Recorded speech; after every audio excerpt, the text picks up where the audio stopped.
So the report is out there, the Detroit Lions attempted to move up with Atlanta. I believe it was Brad Holmes' first inaugural draft and draft Jamar Chase, but they said I think at 7, I think it was 7, and they end up drafting Penei Sewell. Now, you having some people saying, well, the Bengals should have drafted Penei Sewell to begin with, and we'll talk about that. But my question, I have one question, and maybe this is on some people's mind. My question is, if they drafted Jamar Chase, would they still have drafted Amon-Ra St. Brown? You know, in other situations, you're just talking about receiver with other regimes. You know, remember, it was rumors that, you know, I think Jim Caldwell and it might have been Mayhew at the time. I want to say it was Mayhew at the time, LaJuan and Mayhew. They wanted to move up and draft.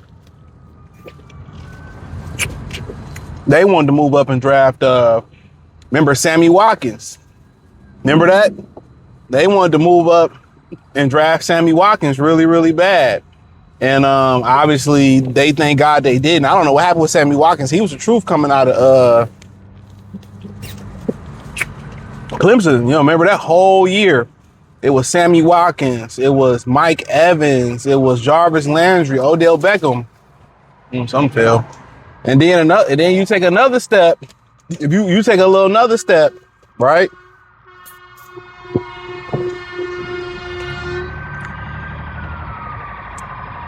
That nigga bullshitting. And he better get through traffic. He bullshitting.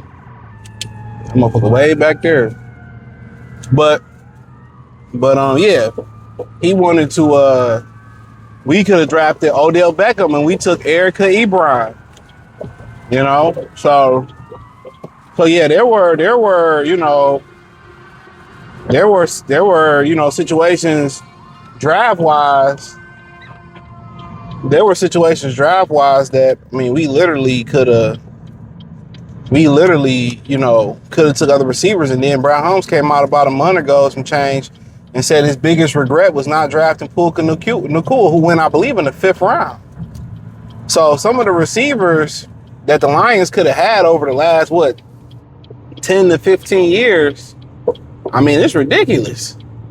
From being a trigger-happy receiver organization, what was it? Roy Williams, Mike Williams, Calvin Johnson. I mean, Titus Young. I mean, go on and on and on. To going to be right now, you know, passing up on receivers. And ultimately, you know, I think obviously you feel like it worked out for you because your offensive line is your identity. And it hurt them in the beginning. I mean, it really did hurt them in the beginning because they had nobody to throw to. They banked on Tyrell Williams and Amon-Ra. Amon-Ra didn't get to clicking until Tim Boyle started being the quarterback. And then when Boyle got in, when Goff was hurt for a minute, it clicked for Amon-Ra, and then him and Goff been Gucci ever since.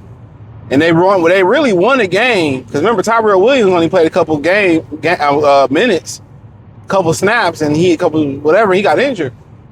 But what really turned it around was when they got Josh Reynolds. And, you know, it kind of gave Goff a receiver he was comfortable with. So I think Anthony Lynn, he kind of got a bad rap. He didn't have a good receiving core, but nonetheless.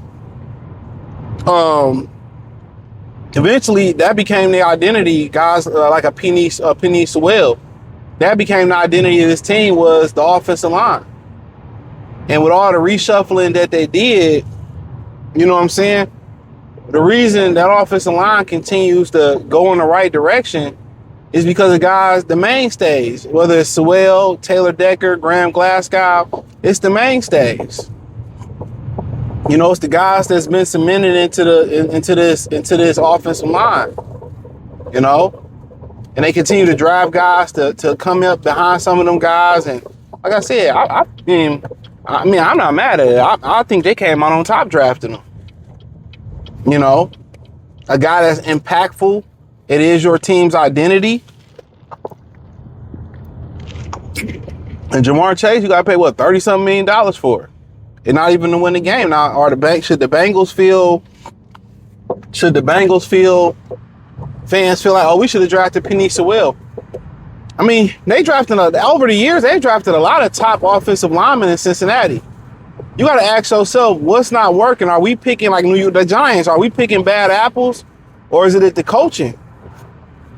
Or is it the coaching? Are we not giving these guys, the proper, tutelage and stuff? I mean, I don't know. That's a great question. Penei Sewell could have went there and been a dud too because of the culture or the coaching or the players around them. So you can't play what if, should ifs, but the Lions like Jamar Chase enough to jump to 4 with Atlanta to take him. So they didn't take him. I think Penei Sewell was the best fit. You want to be a culture, smack him in the mouth? How you gonna smack him in the mouth with a receiver? Smacked him in the mouth with Sewell. And then remember when Jamar Chase, he had took a year off. And then remember he said he was having problems catching the football because the football in college had a white line at the tip and this one didn't have a tip. Remember that? So imagine the Detroit Lions going through that shit. The fans going through that. Sewell been a rock. And I think that was his first, Brad Holmes' first draft. That was the perfect way to kick down the door. Now, the reason they didn't make the trade is because Atlanta wanted too much to jump up to 4. That was the perfect way to start off your regime. We didn't know it. But if you want to go travel and you want to put hands, foot, toes, and elbows and bite kneecaps, and snap people wigs back, that's what you want. You want a dog like Sewell. That's what you want. So eventually it worked out. You didn't draft a bus. Then right now you got the best receiver. But in the 4th round, and Amon-Ra St. Brown in the same draft, it worked out. It worked out. You built a culture where people want to be here. I think people get, the city of Detroit get a bad rap. When you got money, it's beautiful. You got a little bit of money, it's beautiful. The cost of living is not too extreme. You don't have to deal with hurricanes and a lot of natural disasters in the state of Michigan. You got some of the best suburbs. You're not far from New York. You're not far from Atlanta. You ain't extremely, extremely far from the West Coast, a 4-hour flight to Las Vegas. You're right off the border. You ain't too far from Canada. Ohio got a bunch of amusement parks. You got casinos. I mean, all in all, it don't get super extremely high. People talk about the cold and the snow. To me, I don't really give a hell. Sometimes it get frustrating, but it comes with the territory. And when I think players get to be here, you're like, oh man, this is Detroit, southeastern Michigan is dope. I've lived in other places, and think about being in Charlotte. That's some place I'm still thinking about moving to, but yeah, to get to one side of town to the next side of town, boy, oh boy. Boy, oh boy. It's a ride. Detroit, you could be from the west side to the east side in like 10, 15 minutes.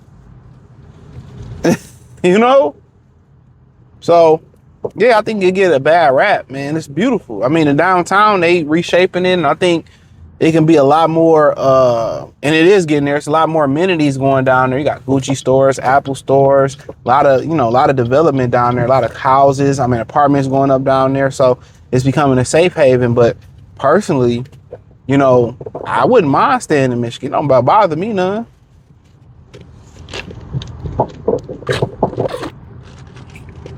I think a lot of people like it when they get here.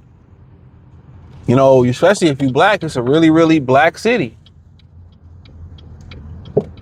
I think I seen some videos. It was an Instagram page who they go through them type of videos where people come to Detroit and they be like, I know it's this girl from Kansas City, and she was like, well, man, Detroit is so black.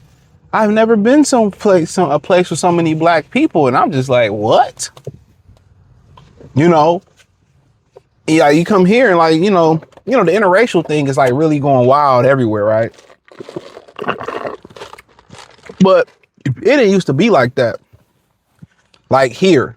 But you go to like Oakland, California, the Bay Area, you go down to Texas. They had one with a girl from Texas. I'm like, I've never been somewhere as black here. Like you start going to places like Detroit, DC, Atlanta, especially back in the day, you know, like, you know, it's really, really black.